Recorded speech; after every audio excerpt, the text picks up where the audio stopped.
Greg here from Premier Fitness Systems. Got 3 great exercises today to work on hip and hamstring mobility.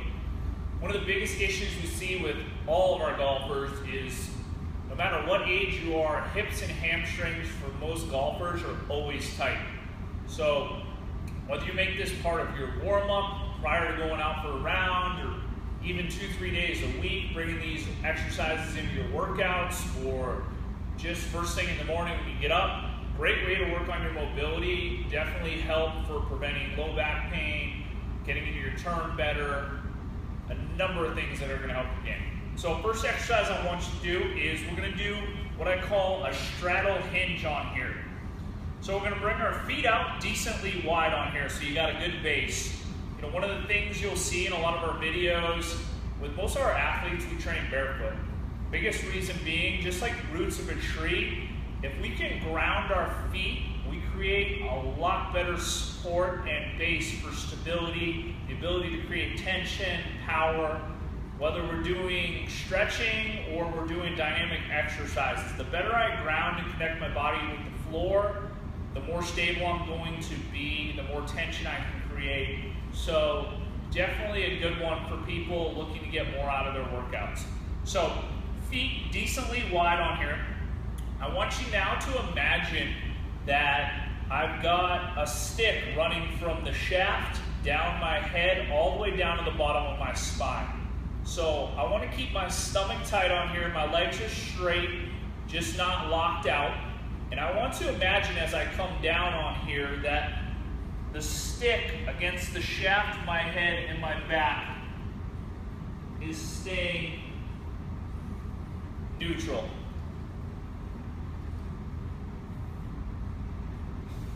So one of the things we'll see from the side on here is that imaginary stick, when people start to hinge forward, they're tight in their T-spine, so either the shaft is going to drop or they're going to get that forward head as they come down, or they're just going to kind of round it all together to go down lower. So for us, it's all about quality. So imagine you got that stick on your back. When you come down to the bottom, you should look nice and flat like a table. Even if you can't get that low, that's fine. This is something where it's going to take time to work on it, but just imagine that you got that stick on your back and try to think about pushing your head back, hands back up into that stick as you're moving. All right, second drill we're going to do today is what I call a 90-90 drill.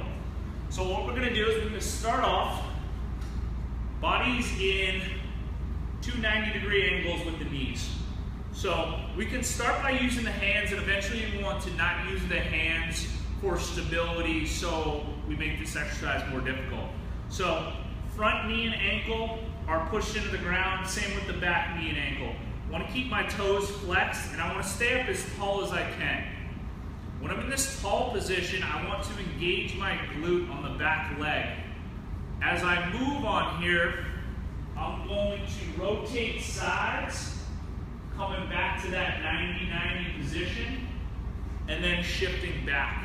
Each time I shift back, I want to come as tall as I can, engage the glute, and then rotate, holding for about a 1 count. One thing you guys might start to find is that you get Charlie horses in the hips.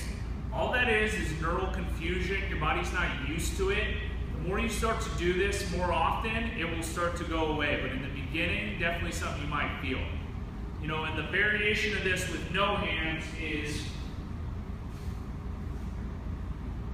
just moving side to side on there. All right, third exercise. What I like to do with a lot of my clients, because their mobility isn't that great in the beginning, is start with a step or a block. Something about maybe 6 to 10 inches off the ground. So we're going to start on this one. This one's called the Pancake Drill. So I'm going to have you guys go butts on the edge. My toes are pointing long. I want to be pushing down through the hamstrings on here. Hands are going to come behind the head. I don't want to pull in the neck. I want to think about staying nice and tall as I come out on here. So I'm coming out nice and long. Good stretch. Coming up to neutral. So I'm drawing that belly button in, back staying flat. pushing through those hamstrings as I move. As my hamstring mobility gets better, I can start to come to the floor on here. Once I can get my hamstrings all the way flat with my feet out distantly wide, that's a good indicator that this is where I can start the drill and work on those hamstrings.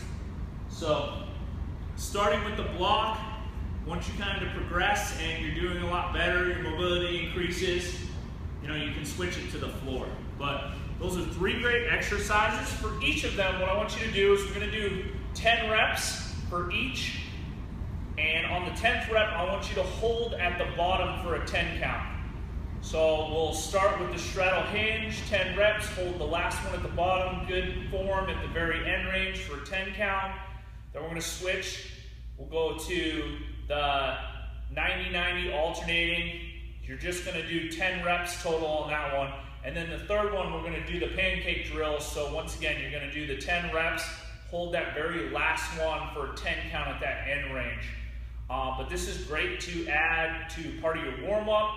In the gym, you can do it as just a routine a few mornings a week to start to work on your hamstring and hips to loosen them up. It's a great pre-round, but great drills. You should definitely notice a difference after even a month of doing this in the hips and hamstrings.